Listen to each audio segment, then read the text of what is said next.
is about blood relations, isn't it? You'll be house sitting while we're on vacation. This is Mary, my snide mother-in-law. How rotten can one person be? She'll see.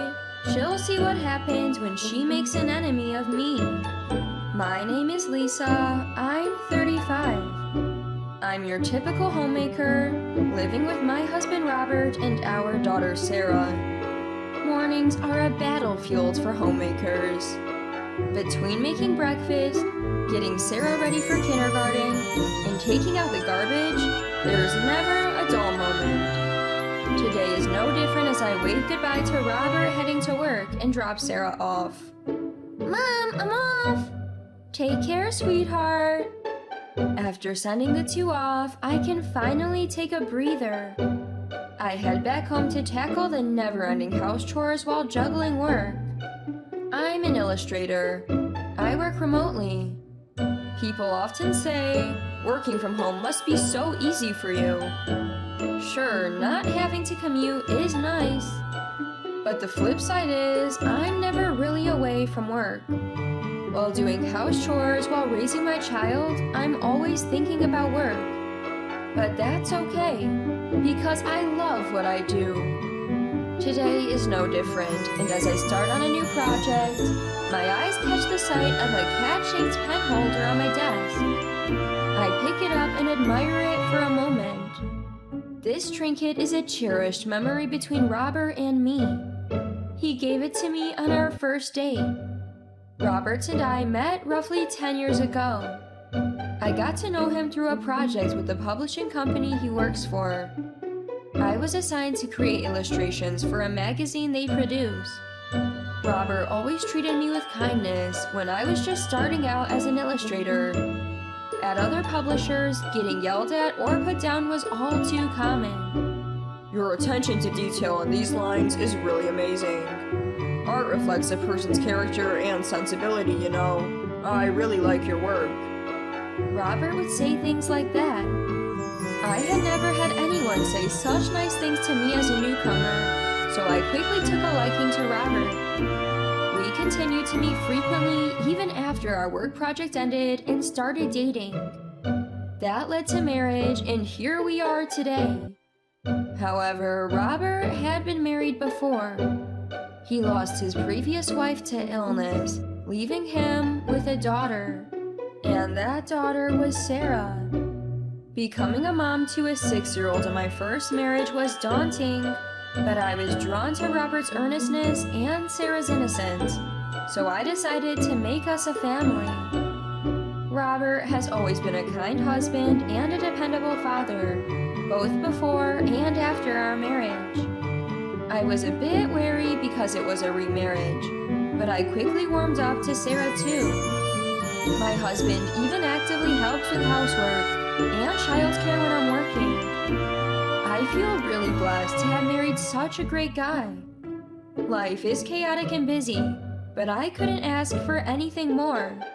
Or so I thought. Lisa, you're home, right? My concentration is broken by incessant doorbell ringing and a loud voice. I had just thought of a great idea too. Annoyed, I head to the front door.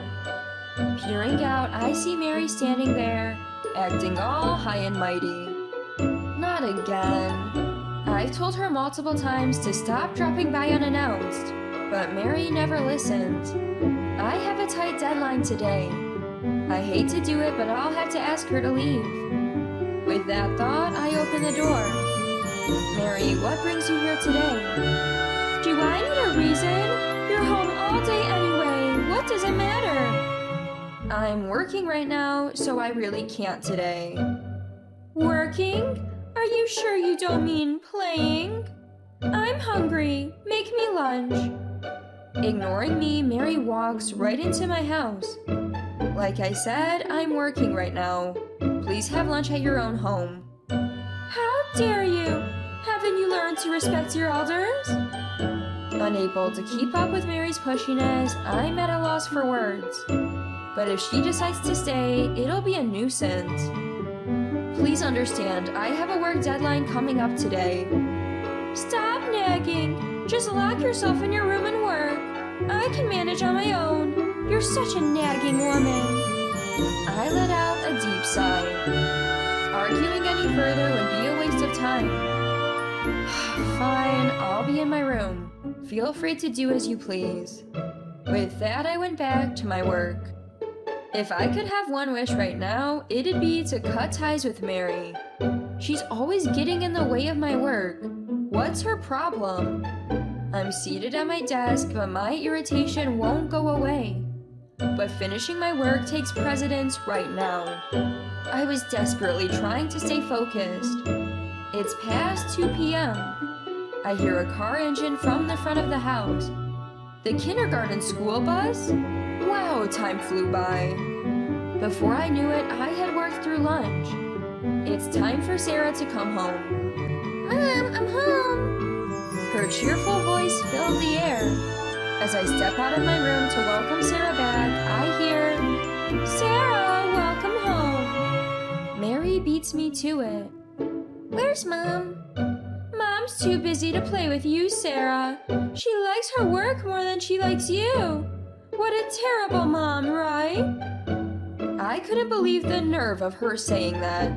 Feeding a child bad talk about their parent is unacceptable. But Sarah retorts, That's not true. Mom always says I'm her favorite. Ignoring Mary's words, Sarah walks toward her room. Mom, what's for dinner?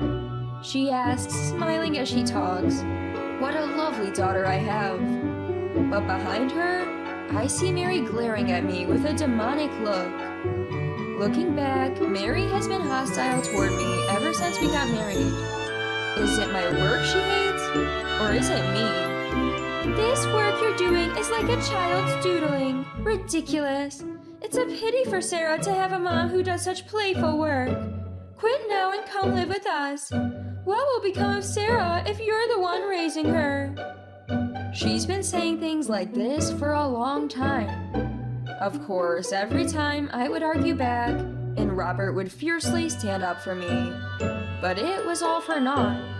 Mary had a talent for playing deaf. The one saving grace was that Sarah didn't believe Mary at all. Seeing Mary trying to poison Sarah against me made me furious, tempted to lash out. But Sarah trusted me, saying, I love Mom. Grandma is lying. Still, I couldn't ignore that Mary's influence was seeping into Sarah, even if just a little. Maybe it's time to consider cutting ties. Even Robert was starting to say as much. I was at my wit's end with Mary. One day, during dinner, Robert proposed, How about we go on a family vacation? A family vacation? Yes, it looks like I can get some extended time off. Wanna go, just the three of us? Sarah's on summer break too. Sounds great, let's do it. I quickly agreed. Where would you like to go, Sarah? Robert asked. Sarah thought for a moment, then replied with a smile. Anywhere, as long as it's with Mom and Dad. Just then, an image on the TV caught our eye. Come to think of it, we haven't been abroad for years.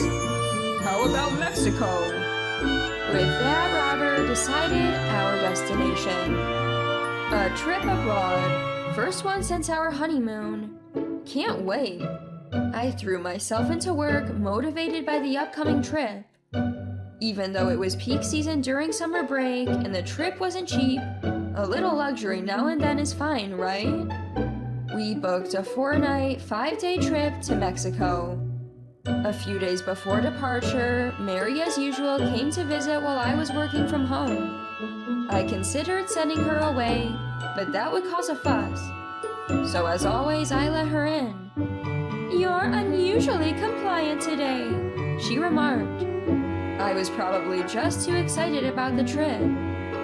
Mary sat on the living room couch and said, What's this? Pointing at the travel brochure spread out on the table. Oh, that? We're going there for a family vacation. I wasn't informed. I apologize. We'll be gone for about a week, starting next week. I'll bring you back a souvenir. I thought I was going to get blamed for not mentioning the trip, but But shouldn't you have invited me if it's a family trip? That's what Mary unexpectedly said. We discussed it, and Robert and I decided to go, just the three of us. We'll go with you another time, Mary. I tried to smooth things over. Family means people who are related by blood. Shouldn't I be the one going, not you? Mary drops this bombshell. What are you talking about? That's not possible. The family trip will include me. You're staying home. Don't be so presumptuous. No way. I found myself in a heated argument with Mary, who was pushing her agenda forcefully. No, I'm going no matter what anyone says. Mary's sheer force overwhelmed me. She's acting like a spoiled child. You're not family. How dare you? Not family? Those words hit me hard. Why do I have to hear something like this? Tears started to flow. After Mary left, I noticed Sarah beside me. She was back from kindergarten. In my shock, I had lost track of time. Mom, are you okay? Did Grandma say something awful to you? Sarah asked, looking concerned. I'm fine, Sarah.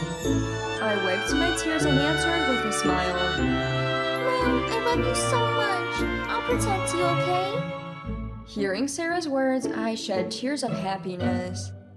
At the same time, I felt ashamed for showing my weakness to my daughter. What am I doing, making my 6-year-old daughter say something like this? This can't continue. I decided to talk it over with Robert. Making random demands is causing problems. Lisa, I'm sorry. Why do I have to be told that I'm not family? Frustration welled up and I cried again. I'm really sorry. Mary insists on coming with us on the trip. Robert looked troubled. Once Mom makes up her mind, she won't listen. Both of us were stumped. A fun trip ruined? Not on my watch. Then came the day of departure. Mary showed up at our house with a large suitcase. Sarah, Grandma will be joining us instead of Mom on this trip. Sarah looked displeased. Mom, why? Tell me why. I reassured Sarah.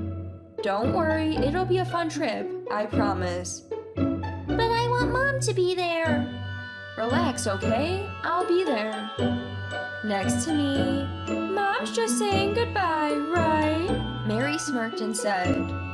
Off the four of us went to the airport. That's when it happened, during the boarding process. Ma'am, I'm sorry, but you can't board the plane. Mary was denied by the staff. She looked utterly dumbfounded. So angry, her face turned bright red. She confronted the staff. What do you mean? As I said, you can't board. The name on the passport doesn't match the name of the registered passenger. Well, my son's wife can't go, so I'm going instead. Is there a problem with that? Due to security reasons, we can't allow that. No matter how much she argued, Mary was denied. Next to her, Robert was rolling his eyes as he completed his boarding process. What's the big deal? Just let me go. If you make any more fuss, I'll have to call security. Mary was turned away at the counter. Finally got it? I looked at the bewildered Mary and said that. She really was clueless. If you could leave the country with mismatched names on the passport and ticket, it would be lawless. No way anyone could pull off a switcheroo like that. I knowingly gave Mary the boarding pass, fully aware she'd be turned away. And of course, I had Robert's cooperation. After discussing it, we decided it was high time she learned a lesson. But Mary, still furious, started making a scene. Lisa, how much more are you going to mock people? Poor Sarah having a terrible mom like you. You idiot. Enough already. That's when Sarah screamed. Stop picking on Mom, Grandma. Sarah wants to go with just Mom and Dad. Grandma, you should go away. We were really looking forward to this trip, weren't we? I hate Grandma. Upon hearing her beloved granddaughter's words, Mary's face was the picture of despair. Sarah, do you really hate Grandma? Yes, I hate her. Sarah turned away. Leaving a disheartened Mary to Robert, I took Sarah and completed the boarding process. It went smoothly as expected. Mary went home advised by Robert. Her downcast figure revealed just how defeated she felt. She couldn't go on the trip and was even hated by her own granddaughter. Served her right. On the plane, I spoke with Robert. Please don't scold Sarah. She did it to protect me. I get it. Hopefully, this teaches Mom a lesson. Lisa, sorry for all the trouble up to now. No worries. Let's just enjoy the trip. We had an amazing family vacation. Throughout the trip, we didn't hear from Mary once. It felt liberating. After that, Mary stopped making snide comments to me. Actually, she stopped visiting our home altogether. In fact, Mary visited our home only once after we returned from the trip. But Grandma who bullied Mom all this time isn't family. I hate Grandma. Sarah strongly rejected her. Sarah, you shouldn't say things like that. I warned her.